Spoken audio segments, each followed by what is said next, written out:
Hello guys, welcome back to Ophelia Does Magic. I'm your host, Ophelia, and I am so happy to host you today for a particular video about meditation. I want to talk a little bit about meditation, misconceptions I had about meditation, and where my head is now. So if you want to hear what I've got to say about all that, keep on watching. I'm going to get into it right now. Okay, so don't be alarmed at my face. I'm severely over and underdressed at the same time. Overdressed because I filmed a makeup look for my second YouTube channel. If you're coming from my original YouTube channel, let me know down below. I'm so curious to know who has followed me over from my makeup page. But yeah, I had this video top of mind actually all day.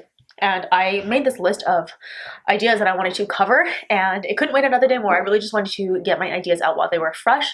So I'm coming to you both over and underdone. I got back from a nice sushi dinner. So yeah, let's talk a little bit about, I'm going to call them advanced misconceptions about meditation. I'm not going to include the easy ones, like meditation is about, like meditation is hard, meditation has to be, clearing your mind. I feel like, sometimes I have those easy ones, but I just want to give a little bit of background before we actually begin, because I wasn't going in, I think a lot of people go into meditation as complete I don't want to say like novices because that sounds really bad, but they have like a very Eastern Oriental vision of what meditation is and what it isn't. And maybe their exposure to meditation is Tibetan monks, for example, or Buddhism or Zen Buddhism or Shintoism, where the idea is you sit and you meditate and you go om, then you clear your head, and it's a very like austere, serious thing. And for me, I did grow up with meditation in my life, and in fact, it was a very regimented kind of thing. It was not pleasurable for me.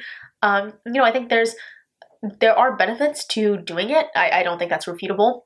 But I think that similarly to a diet and exercise regime, like doing it yourself of your own volition for the right reasons, with the right guidance, all of that contributes very heavily to the outcome you're going to get. And so for me, coming to meditation again as an adult, and as an adult with a little bit of experience as a child, it's totally different now, the way I do it compared to what it was before. And so after having done this for a good half year, I can confidently come back and say that there are certain misconceptions that I had going into it, even as a fairly proficient person who meditates, that my perspective changed a little bit. So I wanted to go through, I think I have, how many of these things do I have?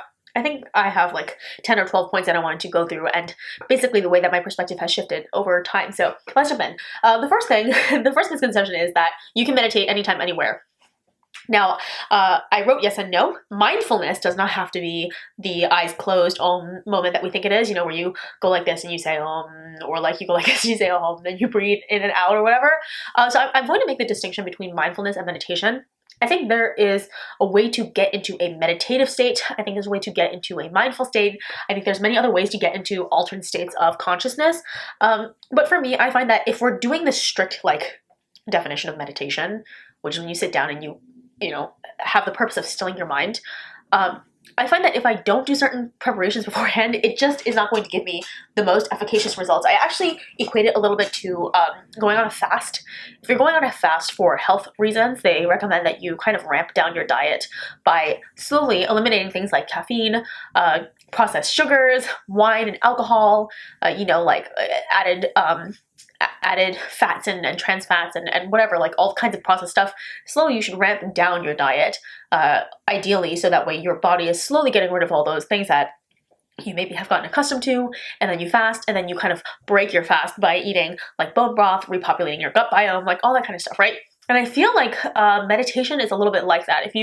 Sure, you could fast any day of the week, and you could do like a 24-hour fast and it would be good for you or whatever, but if you really want to be serious about fasting, medical professionals recommend that you follow a certain guideline, like you do a certain series of things first. And so I think meditation is the same way. For myself personally, I don't find that going into a full-on meditation, especially like a guided meditation or a meditation with a certain goal in mind, it just doesn't work as well if I don't plan in advance. I need to kind of get the stuff that I need to get done and out of the way, and kind of basically know that I've done my part. Once I can lay down my thoughts and be like, listen, I've done all I can do for the day, then it's the most efficient time for me to meditate. I feel like at that point I can really reap the full benefits, if you will, of this break, this mental break, this time that's really nourishing for the body, nourishing for the soul. If I have a million and one little things rattling around in my head that are things that I actually do have to get done, or things that I actually have procrastinated, it just is a little bit difficult. And I know everyone's situation is different, but for me, my subjective truth is that I can't meditate whenever and wherever. It ends up getting me in a bit more of a tizzy because all of my inner anxieties can be amplified. So it's just better to deal with them prior. The next thing is you can't interrupt your meditation. I actually think that, I don't know where I got this perception, but I get the idea from media, I suppose, that the way that you do meditation is that you sit and you meditate for a series of time. So you sit and you meditate for a set amount of time, and then when you're done, if you're really good, you debrief in a notebook or you write it down in a log, and you write down what was on your mind, what bothered you, the kind of method that you used, whether it was like box breathing, noting, whether you were just trying to do like a chant or a mantra, whatever it is, like a meditation log. But I actually find that I don't need to do the whole thing through before I interrupt myself. I actually find that it is pretty helpful and fine for me to kind of gently open my eyes, write down whatever's on my head, and get it like expelled from my my little short-term memory here, and then I can get on with meditating. I find that if I try to hold on to a thought for too long, and I try to make it until the end of the session, so that way I can jot down the revelation that I had, or the random thing that's been running around in my brain, like knocking around. It's kind of like a loose pebble or a loose marble, like rolling around in my brain.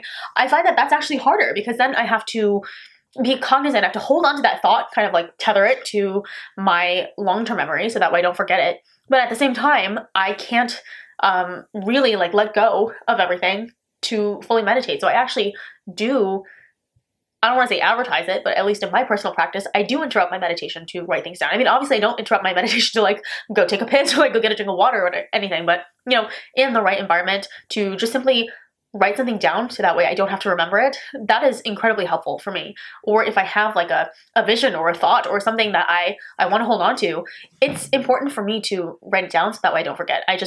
I personally find that to be a very helpful practice. And during times when I don't, and I just kind of like, either I hold on to it and then the purpose of the meditation is kind of like not achieved because I wasn't allowing things to happen organically, or it happens too organically and then I forget that like divine revelation that I had. So yeah, I actually do think that interruption can be helpful.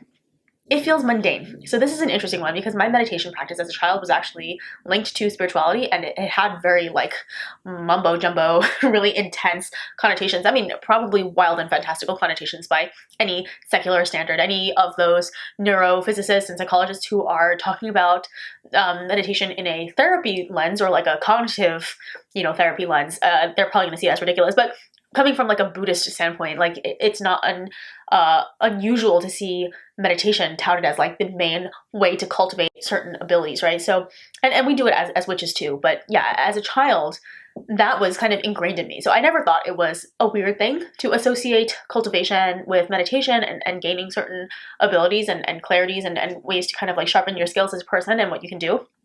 But I wasn't expecting the experience of meditation to be dynamic. And it wasn't until I started, I mean, I had moments as a child when I experienced certain things, but it's attributed to, I think for the most part, it's attributed to children being more receptive to certain triggers, certain things. We as children are oftentimes not as encouraged to shut down our more imaginative parts of ourselves. So, part of the subconscious and whatever you want to call it, they're more active in children. So maybe it was not as weird to me as a child to like see certain things, but now as an adult to see certain things, to experience chills, aches, shaking, extreme like pulsating sensations, vibrations, to feel like I'm spinning around really quickly, or to see like bright flashes of light, or to see in my mind's eye like certain visions, that's just crazy. I mean, like I can't explain it in a way that seems normal or level-headed or anything. I mean, I'm saying this now because this is a safe space for me to describe my spirituality. It's coming from a place of extreme vulnerability, but that shit's like crazy dynamic. I mean, it can be very still. I can feel like a single I always describe it as like I am an egg in the universe, and then slowly but surely the shell of my egg dissolves, and it's just nothingness. Like the boundary between what I am and where I am is completely shattered, and it's just like this one amniotic fluid. And yet I still feel very safe in my little cocoon. It's just a very interesting feeling of peace and calm and serenity. And then sometimes it feels like I'm inside the eggshell and I have like a faint sense of what's going on outside of the shell, like in the world around me. And then sometimes I feel like I am like on a freaking like White Rapids lake. I mean, I don't know. It's like there's sensations, there's vibrations, there's all kinds of turbulence, and it's a lot more dynamic than I would have thought. You know, when we think about meditation, a lot of times we think that it's just going to be this like still emptying of the mind, but it can be like a really intense thing, and that is a misconception that I had up until recently, because until you experience it, you really don't think you're going to have any kind of serious physical reaction to meditation. The next misconception that I had is that you should ignore your random thoughts. Okay, no. Here's the deal. You have to be very clear about what kinds of thoughts you have and how you feel about them. But for me, there's a clear distinction between random thoughts that are coming from my everyday consensus life, little things that are bothering me, and usually it's stuff in my everyday life that I didn't do, like, oh shit, I forgot to run the dishwasher. You know, like I have that due date coming up on Thursday. Did I write it down in my planner? Did I remember to pack my lunch for tomorrow? You know, like, did I order that thing at the right time or did I forget it? Do I need to check my bills? Wasn't my utility bill due yesterday? Oh shoot, I forgot to do this thing, whatever. Those kinds of like everyday tasks are the things that you can jot down and you can forget about them. I actually jot them down so that way I don't kind of have them like linger around and like rattle around my head. But there are certain thoughts you're going to get that I feel my personal headcanon for this, and I don't know where this is coming from, but my personal headcanon for this is that you need to quiet your mind so that way your higher self can give you instructions. I mean, if your brain is prattling on and on and on all the time, how are you supposed to get the advice that you need to hear? You know, like how is your inner voice supposed to give you guidance if you're not allowing her the space and the time to actually get a word in edgewise, you know? So I always equate meditation as a time for my monkey brain to like shut the fuck up and just like calm down. It's time for you to like just take a little, you know, when you're in kindergarten and you have like quiet time or like, you know, nappy time, you know, you just kind of let the mind rest, relax. You're not sleeping, that you're just kind of like going into a state of, you know, like calm relaxation. And then your guidance, your highest self, your truest self can kind of come in and, you know, finally say what they want to say. And so it's one of those things where I never really thought about that until recently. And I never really thought that those random ideas that popped into my mind were mine. I thought they were just like random intrusive thoughts. And you'll kind of know. I think sometimes we do get intrusive thoughts. I'm not saying that intrusive thoughts don't exist. And especially once we get into mental health, it's like a whole other thing. And you'll know that, actually, maybe you don't know. If you're new here, I do have mental health concerns. So it's not like a mental health is some like notion that is like out in the ether and I don't really have a personal connection to it. I do. But for me, I think there's a pretty clear distinction, at least in my gut, between what I think is an intrusive thought, which is not helpful, and a thought that comes from my higher self, which I think resonates with me somehow. It's something that maybe I don't have permission to say to myself, or I don't feel emboldened to think of. Maybe it's something that is so beyond the realm of my regular everyday thinking that I wouldn't have thought about it, but now that it has presented itself to me, it makes a lot of clear logical sense or intuitive sense or whatever. You know, I just think that in meditation, you have to give credence to the things that you think all of a sudden, because your mind is suddenly able to think about those things and propose those things. I always used to think that thoughts were bad in meditation. I think that's one of the beginner level misconceptions, is that like thoughts are bad. But I'm going to take it a step further and say not only are thoughts not bad, but thoughts that you get during meditation are imperative to you following your highest journey in alignment with your truest self. And that's my personal headcanon, my theory for why some of those thoughts that I get during meditation are so profound and so intensely resonant with my current alignment and what I want to do in life. The next misconception that I have is the goal of meditation is to always be single-minded. And I wrote sometimes it is, but sometimes it's not.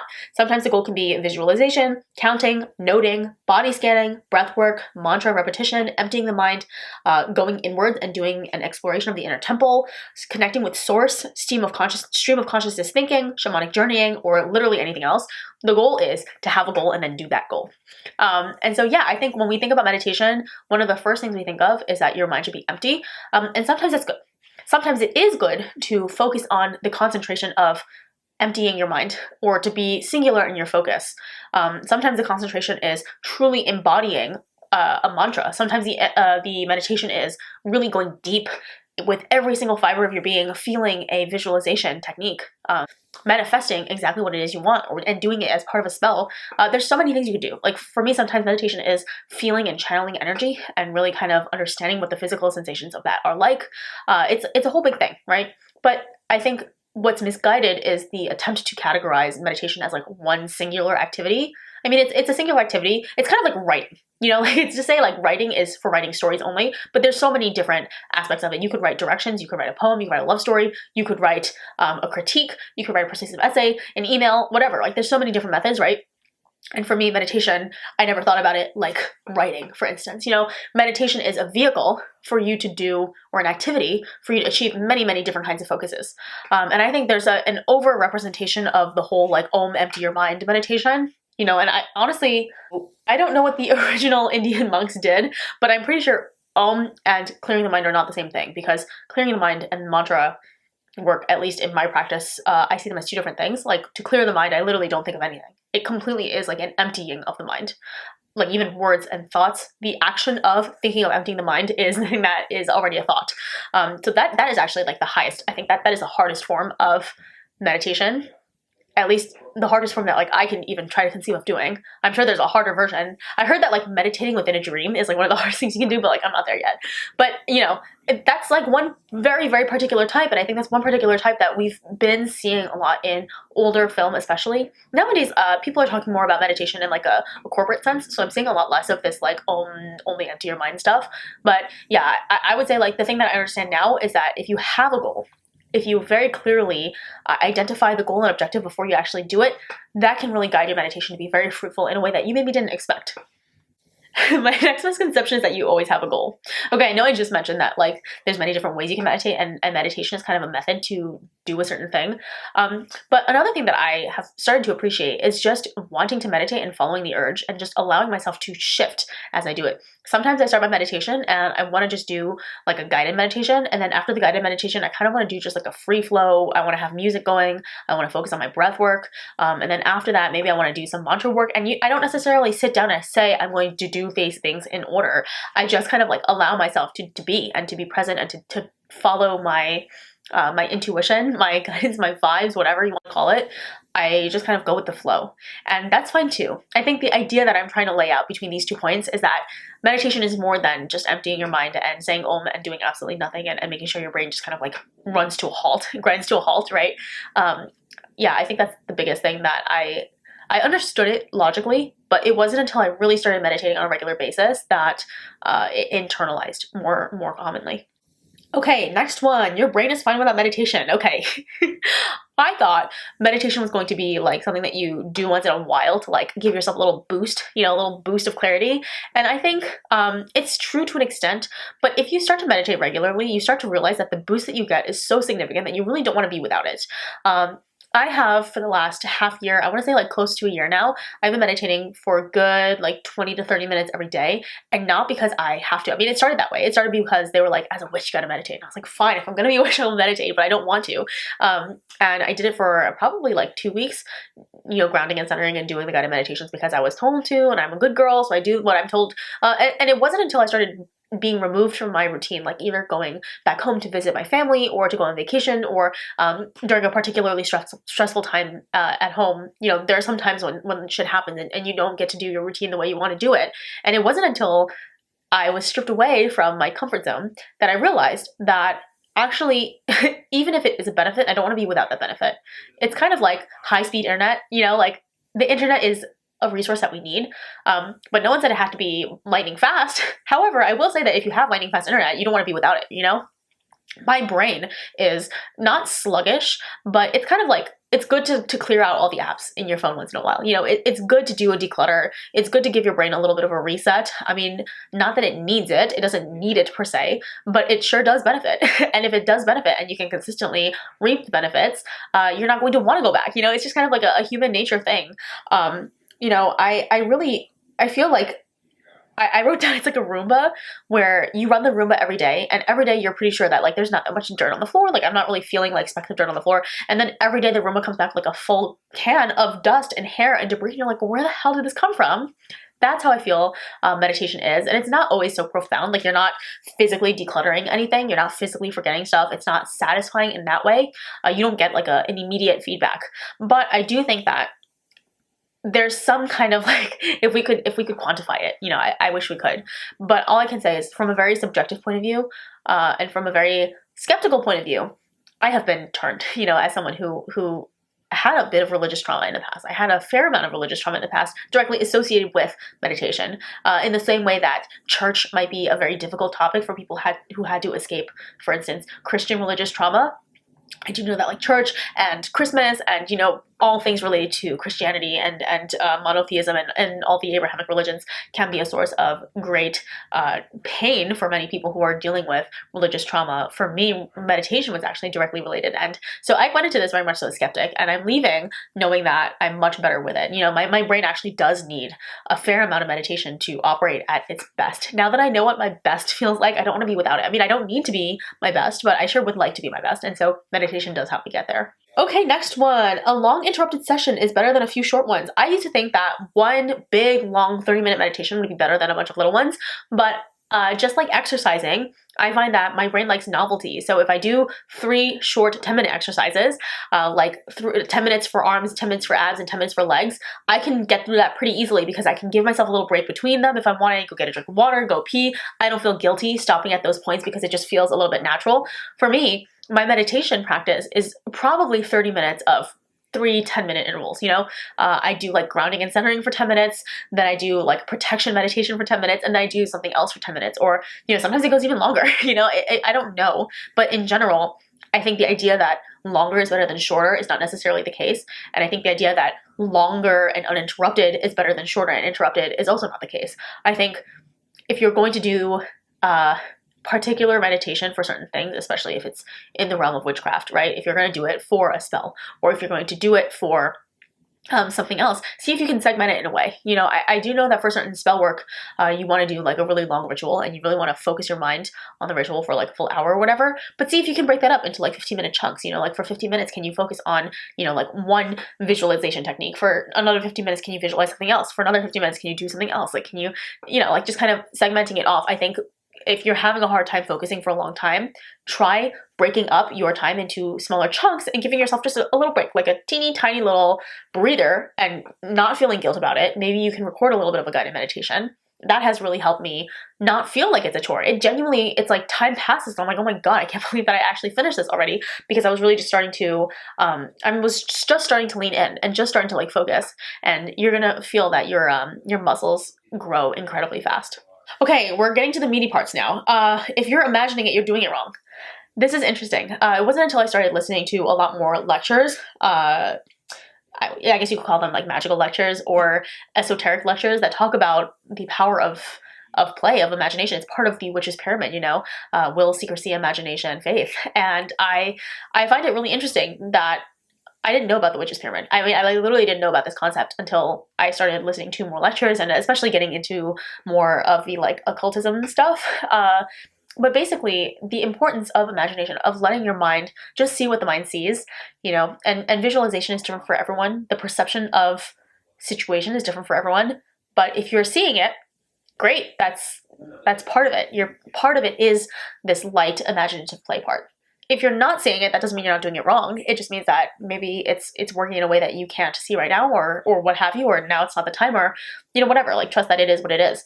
But I had used to think that if you were seeing things, or if you were, I don't know. I'm coming at it from a very atheistic, very science-based, 5 senses point of view.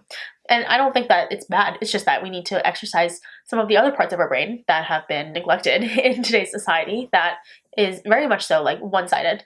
And so for me, actually leaning into some of those softer skills, like the ideas of feeling or sensing and kind of having like an inner mind's eye, that feels absolutely batshit to say out loud. It does. And if you're not used to that kind of language, and if you're not used to allowing your body to just be and to feel those things, it can be really difficult, and it can be really, really easy to immediately deny that you're experiencing what you're experiencing. Like I mentioned before, with the misconception that meditation is static, I really thought that unless I was being like physically flung off my chair, it wasn't real. But I can tell you now that like, even if I'm not being like physically thrown off my chair, I do like feel certain things, and in the same way, I have synesthesia. Like, I'm not actually seeing stuff like in consensus reality. It's just that like I experience it in my mind's eye in the same way that you don't hear like an actual inner voice when you read a book. You just hear it in your inner mind's ear. In the same way, meditation is the same thing. Like I can see things in my meditation's mind eye. That doesn't make it fake. It doesn't make it fake because it's not like in front of me and I can't touch it. It's just like, it's a different sense. It's a different perception. And the more you start thinking about your five senses as perceived reality, you know, the more like trippy everything gets. Because like this solid wall is also like not solid in real life. So it's like a whole thing. You know, I just think that we as people have especially as 21st century human folk in very progressive civilized countries, we just tend to see like the science on one side and then everything else on the other side. And I'm starting to see, you know, as a woman, for those of you who don't know, I'm a teacher.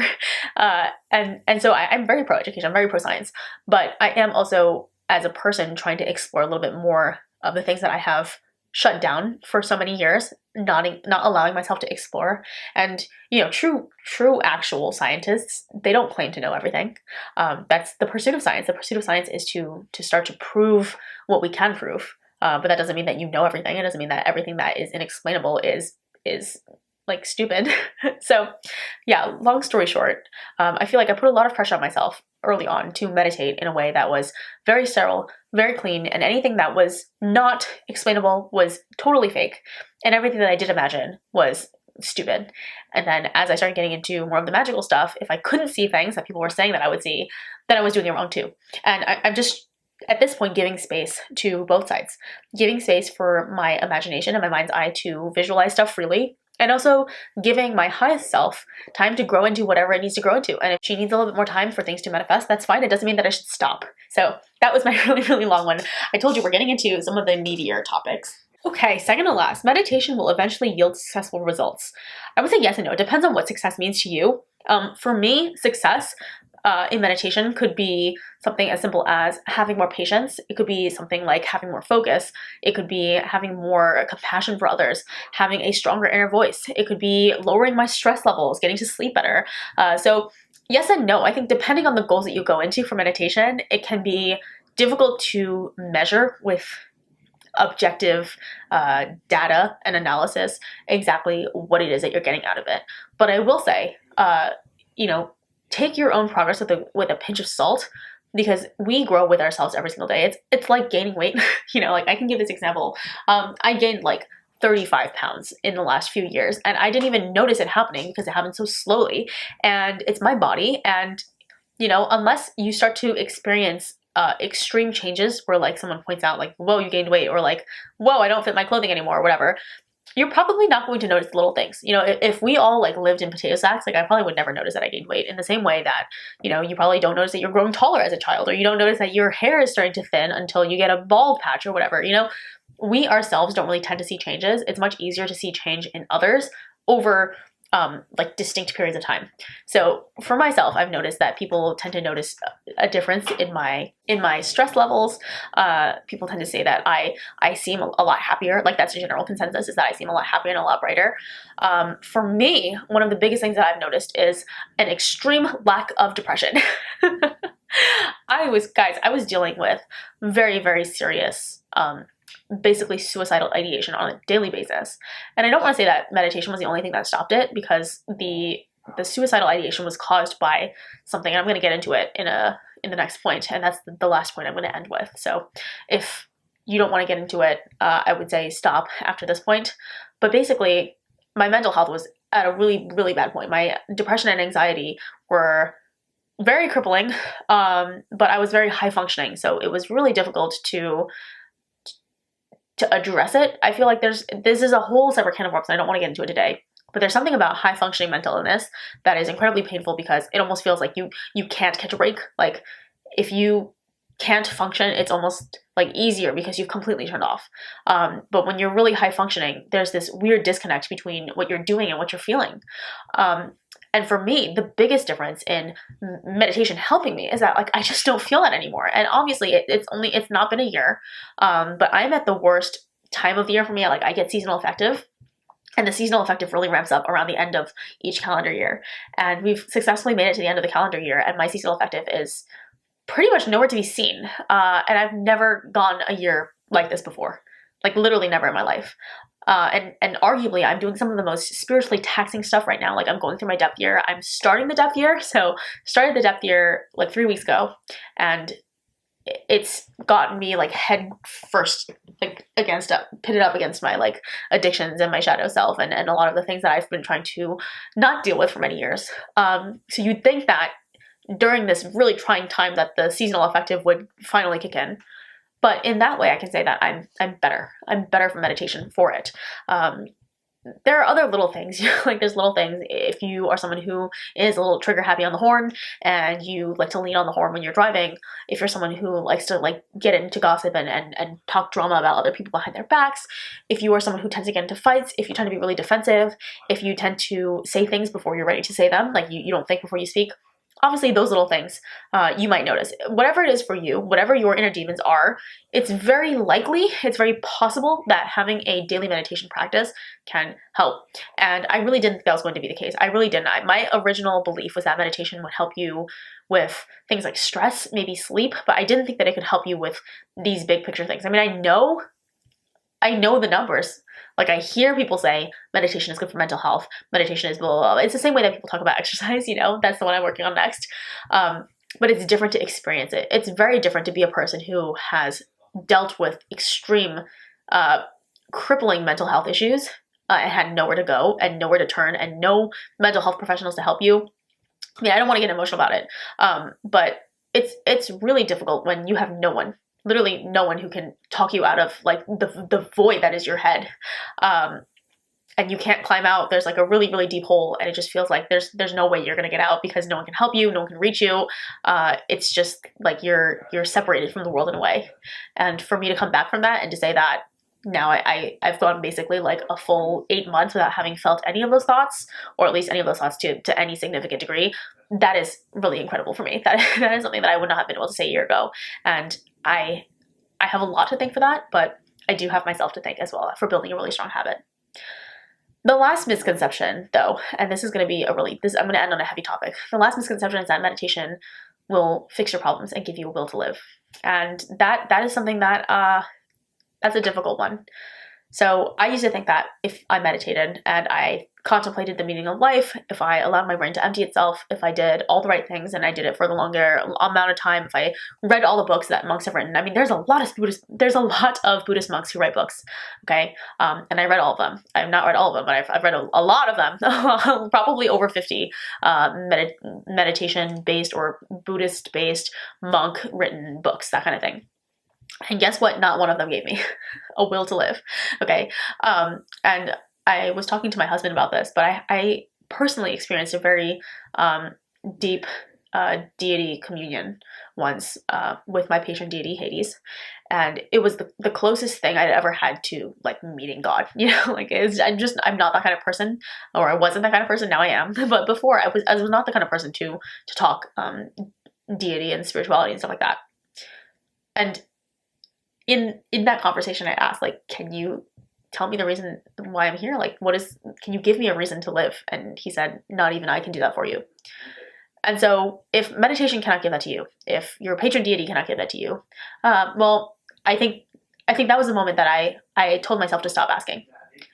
And I still have trouble with it. I mean, I'm not going to put up a front and say like things are answered and things are solved and my mental health is totally fine now, because although I don't know the answer to that question, I guess it's yes and no, right? Like I don't know the answer to that question, but it doesn't bother me like it did before.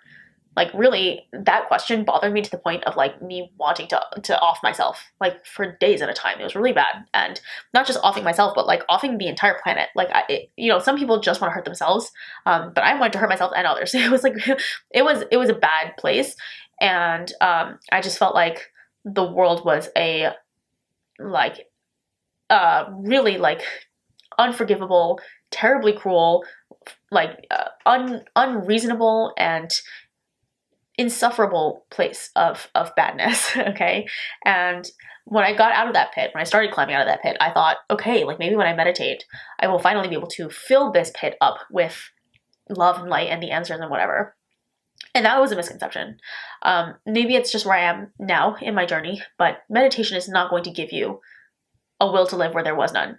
Meditation is not going to tell you who the one true God is, or what happens in the afterlife, or, you know, like where our souls go when we die. And even if you are someone who gets those answers, I'm not going to claim that your answers are wrong for you, but I am going to say that it's not realistic to go into meditation expecting those things, and I think I did. I think I expected meditation to solve problems that it could not solve for me, and when I was slapped with the rude awakening that actually, no, that's not how this works, it was a little disappointing, because then I thought, well, what is the whole freaking point of this then? Like, I thought the whole point of meditation is that you open yourself to the wisdom of the universe, and that, like, you can learn all these things and blah, blah, blah. And I don't know. I don't have the answers to it, but I can say that I still feel like a better person after I meditate. So I'm still going to continue to do it.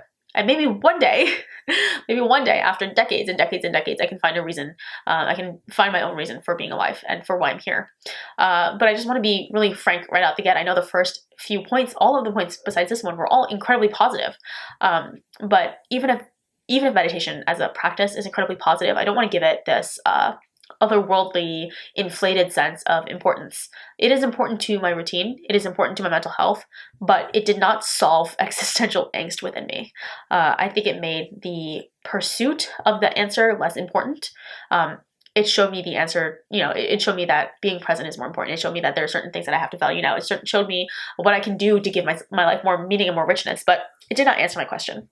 And so if you are someone who's by any chance watching this video and the biggest thing you struggle with is existential dread, I highly recommend meditating, but I don't recommend meditating to answer that question because it's not going to give it to you. Maybe it will. I don't know. I can't speak for you, but at least for me, it did not give me the answer to that question. All it did was give me the tools to not be so consumed by the pursuit of that question that I couldn't do anything else in my life. So that's the video. It was a long one, but I'm really happy that I got it out. I feel like meditation is one of those things that I did not in a million years think I would be sitting here advocating for. It's not something that I ever wanted to come back to, honestly. And, you know, I would do professional development at work where we'd have to do like mindfulness and meditation. And I just felt incredibly triggered by it all because it reminded me of my childhood and I really didn't like it.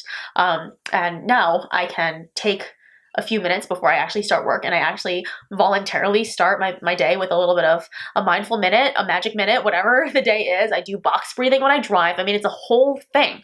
My life is totally different now. And so I'm happy to share this. If any of this resonated with you, if you're going to take away any point, let me know what it is. And if you have any meditation misinformation or meditation misconceptions that you want to share with me, please leave them down below in the comments. I'm so eager to read everyone's opinions and to kind of catch up with you guys in the comments. I know I haven't been incredibly active and responsive as I'd like to be. So yeah, I look forward to your comments. Cheers. I'm going to finish my pomegranate juice. This stuff is super bitter, but I can't wait to have it. I appreciate you, and I will see you next time. Blessed be.